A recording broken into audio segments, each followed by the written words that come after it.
Happy Monday morning to you, Minties. This is the Uncanny Omar here from Near Mint Condition. And we're going to kick this week off with a look at the Marvel art of Conan the Barbarian. This is a book that some of you wanted me to do an overview of, so here it is. Let's get this started. Okay, now let's look at this book. But before I do, the folks at Marvel were kind enough to send me a copy of it because some of my viewers have been wanting me to take a look at it. I had no idea that this was even out, honestly. Somehow it slipped by my radar. So I did a video of the Marvel art of books earlier this month.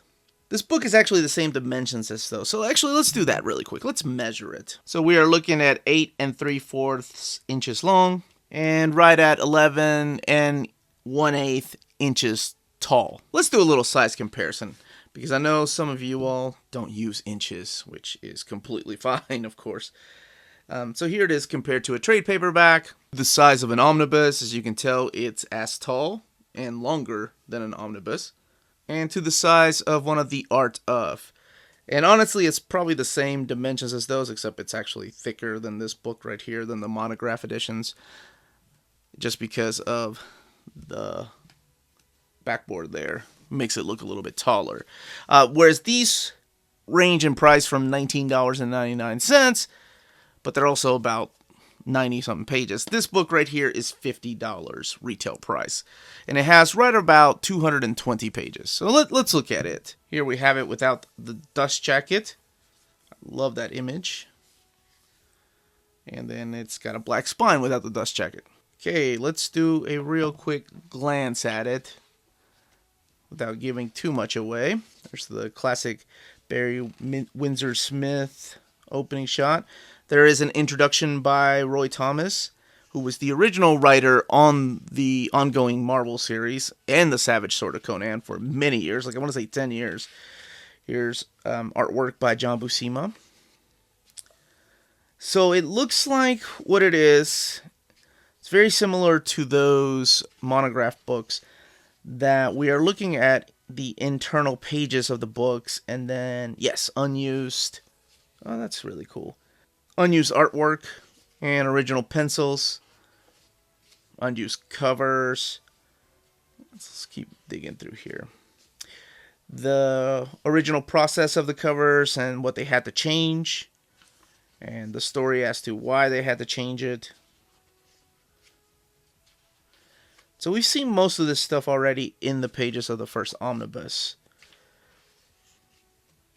It's Barry Windsor Smith. Let's keep. Oh my God, that is absolutely gorgeous. That's from the issue 24. I love the attention to detail.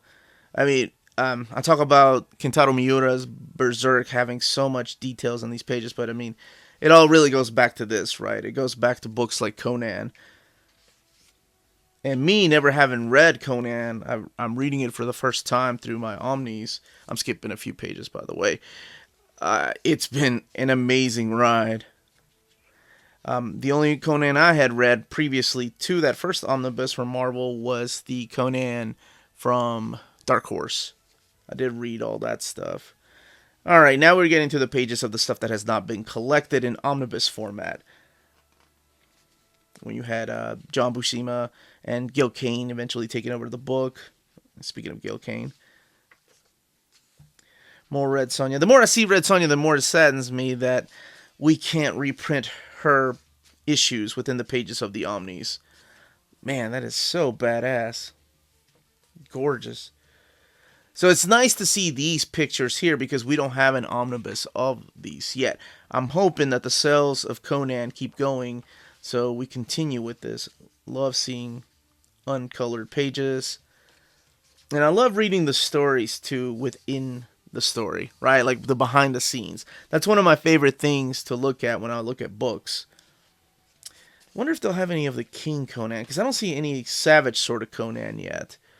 Of course, Savage Sword was all black and white. Maybe they'll use some of the covers. Well, let's skip a little forward. Alright, looks like they do have some Conan the King or King Conan books. And they're going back and forth. Oh, here's a what if. So good, they kept those. I'm hoping they include the what ifs in the Omnis, but I don't know if they'll do a collection or what. Oh, this is based on the movie. Yeah, there's John Bousema. Man, that man stayed with Conan for a long time. Just look at that. Absolutely gorgeous. All the bones and skulls in the background, and each one of them different. Is I guess things like that really stun me because I'm so used to the age of computer color separation and just CG in the backgrounds when some of the artists do. And there's nothing wrong with that. It's just this really is almost a dying art form. Oh man. I don't think I've seen a lot of these covers here. These Michael Kaluta covers. They're gorgeous. Yeah. See, this has me hyped because this is the kind of stuff that I want. I want collected. That's Jim Lee, I think. I know that's Todd McFarlane, but I think that's Jim Lee. Let's see. So Conan the Barbarian 220, art by Jim Lee, and inks by Scott Williams. Yeah. It's from 1986. There's Mignola covers. Man, yeah, they went all the way on into the 90s. So I'm hoping that eventually it's Will Portasio, another Jim Lee. That is a gorgeous Jim Lee cover. I'm hoping that eventually, here, oh my gosh, I guess like 7 years we'll get to these issues of Conan in omnibus format. So we got to keep buying them. Wow. Yeah, this is the stuff I've never seen. Holy crap. I want to say this looks like it's from the 90s series. Wow. Yeah, here we go. I remember this. It had like a chromium cover or something. And I think Roy Thomas was writing the book again. Pencils by Rafael Kayanan. Wow. Yeah, I even want this stuff collected. Yeah, look at that. That is so badass. Whoa. Sorry, I'm looking through the book myself for the first time. You're just getting my natural reaction. I apologize. This is by now Larry Hama's writing this stuff here. I think that's Mike Deodato Jr. or... No, Castellini. That's who's drawing it. There's John Bousema again. I love that they included all this. Oh, what is this? Here's your Afterword by Mike Allred. So here is your Afterword by Mike Allred.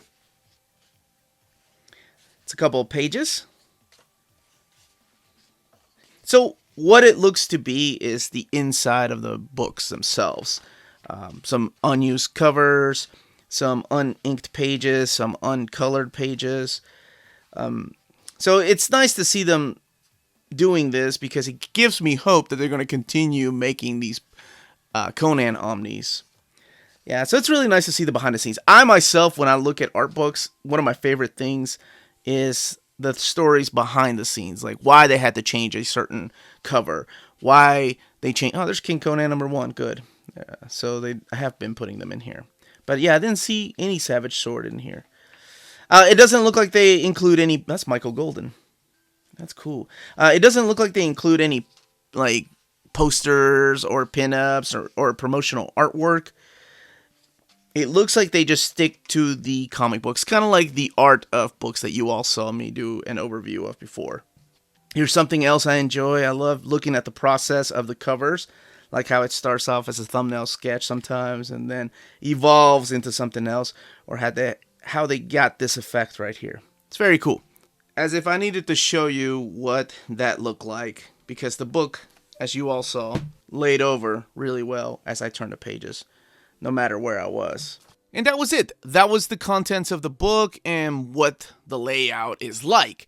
Let me know in the comments down below if you picked it up on a blind buy, or if I can answer any more of your questions that you may have in case you're on the fence about it. If you have not subscribed to the channel and you enjoy the content of this channel, please do so. That would be great. And don't forget to hit that like button. Again, this was the Uncanny Omar. Thank you for watching, and remember, if it's classy and cool, it must be near mint.